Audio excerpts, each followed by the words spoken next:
Amir baru saja pindah ke sebuah apartmen lama di hujung bandar. Harga sewa dia murah tak masuk akal. Mungkin sebab lift dia bunyi macam nak putus nyawa, fikir Amir. Dia seorang editor video freelance yang hidupnya cuma menghadap skrin dan minum kopi segera. Petang tu, masa dia tengah mengemas stor kecil di bahagian siling yang dia panggil lubang tikus, dia terjumpa sebuah kotak kayu yang berat. Ukiran pada kotak tu nampak macam urat-urat kayu yang hidup. Bila dia buka, debu berterbangan sampai dia bersin 3 kali. Di dalamnya, baring sebuah anak patung porselin yang saiznya sebesar bayi. Mukanya putih pucat, matanya biru jernih tapi nampak hidup, dan dia memakai gaun lace yang dah kekuningan. Uish, ni kalau jual kat eBay mau dapat 2 bulan sewa ni, bisik Amir. Dia letak patung tu atas meja kerjanya. Dia perasan walaupun patung tu nampak lama, tapi kuku pada jari-jari kecil patung tu nampak berkilat, seolah-olah baru saja dipotong dan dikilatkan. Malam pertama, Amir tengah gigih edit video klien sampai pukul 2 pagi. Dia rasa letih sangat, jadi dia baring sekejap kat sofa ruang tamu. Sebelum dia lelap, dia nampak patung tu duduk tegak di atas meja membelakangi dia.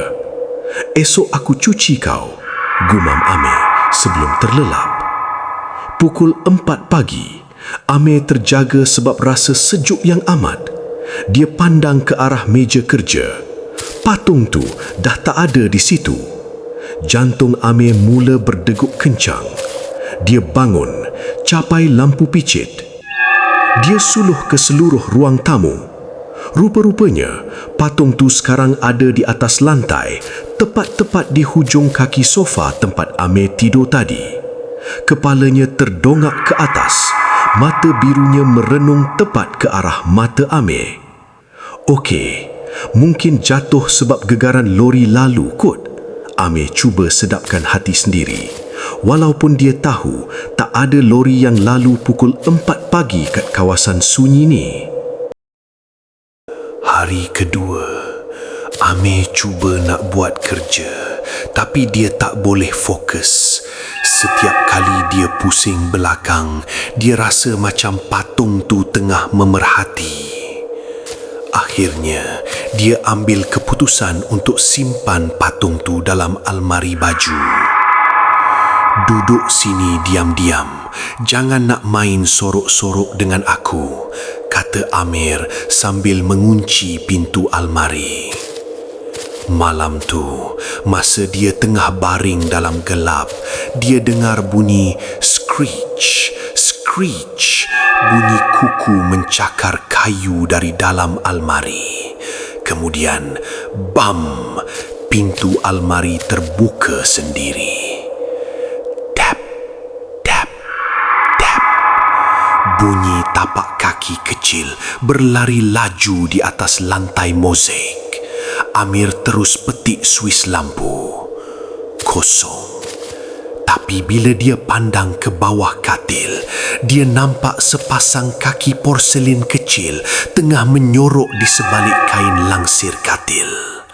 Amir nak menjerit, tapi suara dia seolah-olah tersangkut di kerongkong.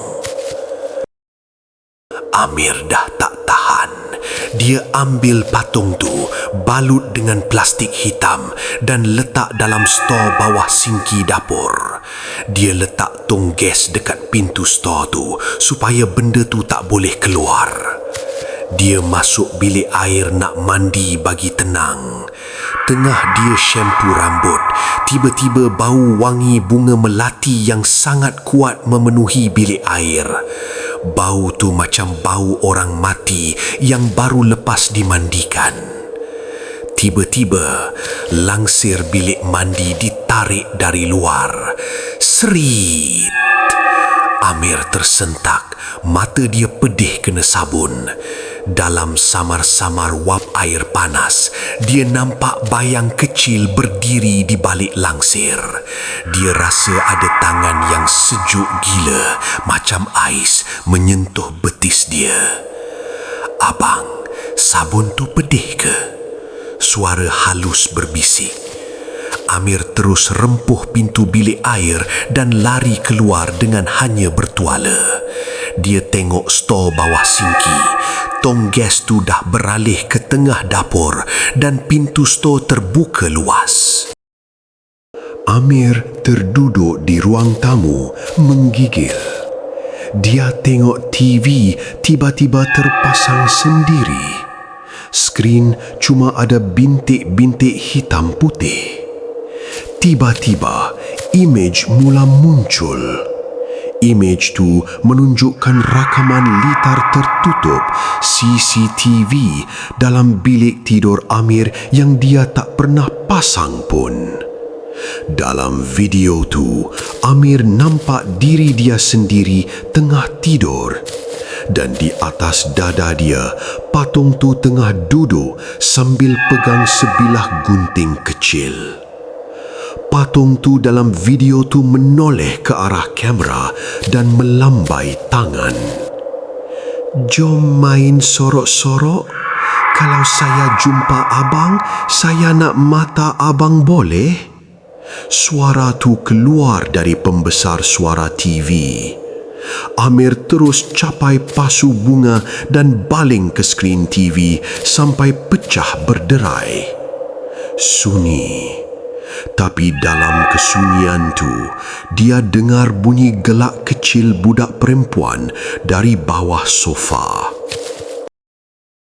Ketakutan Amir dah sampai tahap maksimum. Dia masuk bilik air semula nak ambil tuala kering sebab tuala tadi dah basah lencun. Masa dia pandang cermin, dia nampak ada sesuatu yang pelik kat muka dia. Ada kesan lebam berbentuk jari-jari kecil di leher dia. Tiba-tiba, lampu bilik air berkelip-kelip. Dalam setiap kelipan tu, patung tu nampak makin dekat. Kelip 1, patung tu ada kat pintu. Kelip 2, patung tu ada kat sebelah sinki. Kelip 3, patung tu dah ada atas bahu Amir. Amir nampak dalam cermin, patung tu tengah pegang seikat rambut hitam. Itu rambut Amir. "Rambut abang lembut, saya buat bantal ya?" Patung tu tarik rambut Amir kuat-kuat sampai Amir jatuh terduduk atas lantai bilik air yang licin. Telefon Amir berdering. Dia merangkak keluar dari bilik air dan capai telefon. Nombor tu cuma ada angka kosong berkali-kali. "Tolong saya." Suara di hujung talian tu macam suara wanita tua yang tengah menangis. "Siapa ni? Apa kau nak?" jerit Amir. "Anak saya. Dia cuma nak kawan. Dia sunyi dalam tanah tu. Dia perlukan badan baru untuk panas." Amir teringat berita yang dia baca tadi. Kolektor patung tu sebenarnya seorang ibu yang gila selepas anak perempuan dia mati. Dia masukkan abu mayat, rambut dan kuku anak dia dalam patung tu supaya anak dia sentiasa ada dengan dia. "Ambil balik patung ni, aku tak nak." "Dia tak nak saya. Dia nak yang muda, macam kamu." Talian terputus dengan bunyi hilaian tawa yang panjang. Amir nekat. Dia takkan biar benda ni teruskan. Dia ambil pemetik api dan minyak tanah yang dia simpan untuk lampu pelita. Dia cari patung tu satu rumah. Dia jumpa patung tu duduk di meja makan, tengah menyuap nasi kosong ke mulut dia yang porselin tu. Pemandangan tu sangat seram dan pelik. "Aku bakar kau sekarang," Amir simbah minyak. Tapi sebelum dia sempat petik api, semua tingkap di apartmen tu tertutup rapat. Bunyi angin menderu kuat di luar. Patung tu berdiri atas meja. Saiz dia mula membesar. Bukan lagi saiz bayi, tapi dah macam saiz budak 7 tahun. Kulit porselin dia mula berrekah dan dari celah rekahan tu keluar ulat-ulat kecil dan cecair hitam yang berbau busuk. Abang nak bakar saya, tapi saya sejuk. Saya nak masuk dalam badan abang supaya saya panas. Amir cuba lari ke pintu utama, tapi kaki dia kena lentap. Dia jatuh tersungkur. Patung tu merangkak atas belakang dia. Kekuatan patung tu macam besi. Dalam keadaan terdesak, Amir pusingkan badan dan tumbuk muka patung tu. Kerak. Sebahagian muka porseli itu pecah. Amir tergamam. Di sebalik topeng porselin tu bukan kosong. Ada tengkorak manusia yang sebenar. Ada urat-urat saraf yang masih berdenyut. Benda ni bukan sekadar patung. Ini adalah mayat yang dibotolkan dalam porselin. Patung tu menjerit. Satu bunyi yang sangat nyaring sampai telinga Amir berdarah. Sakit. Abang jahat. Amir ambil kesempatan tu. Dia capai botol minyak tanah yang berbaki dan baling tepat ke arah patung tu. Terus dia petik api. Boom! Api marak menjulang. Amir berjaya pecahkan pintu rumah dan lari keluar sementara api tengah marak. Dia tak peduli pasal barang-barang dia lagi. Dia duduk kat lobi apartmen tercungap-cungap sambil tengok bomba sampai. Ahli bomba keluar lepas sejam. Encik, rumah encik hangus.